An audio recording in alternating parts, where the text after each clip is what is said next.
నేను అలాంటి ఒక మనిషినే. నేను కష్టపడుతున్నా సార్. ఆర్సీబీలో విరాట్ కోహ్లీ లాంటి ఒక ప్లేయర్ ఉంటే 18 ఏళ్ళు పట్టింది సార్ వాళ్ళకి కప్పు రావడానికి.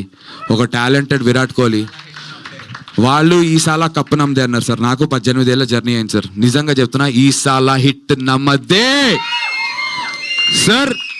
ఈ మాట చెప్తున్నాను సార్ కాన్ఫిడెంట్గా. సినిమా చూడండి, stick through it sir. First half కొంతమందికి నచ్చుతుంది, వరుణ్ చెప్పినట్టు. సెకండ్ హాఫ్ అందరికీ నచ్చుతుంది, ఐఎమ్ వెరీ కాన్ఫిడెంట్. కానీ stick through the film till the second half sir.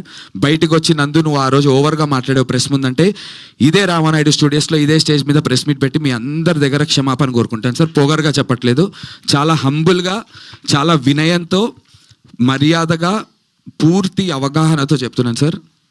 పొగరుగా చెప్పట్లేదు, మళ్ళీ చెప్తున్నా. సినిమా మీకు నచ్చకపోతే ప్రెస్ అండ్ మీడియా ఆడియన్స్ కూడా రావచ్చు. నేను ఇక్కడే ప్రెస్ మీట్ పెట్టి క్షమించండి మళ్ళీ ఫెయిల్ అయ్యాను అంటాను సార్. కానీ ఫెయిల్ అయినా మళ్ళీ ప్రయత్నిస్తా, ఇక్కడే ఉంటా, చచ్చే వరకు సినిమాలే చేస్తాను సార్ నేను. అది యాక్టర్గా అయినా, డైరెక్టర్గా అయినా, అసిస్టెంట్ డైరెక్టర్గా అయినా. ఓడిపోయాను, నాకు కమెంట్స్ వస్తున్నాయి సార్. నాకు ఎమోషన్ ఎందుకంటే టీజర్ చూసి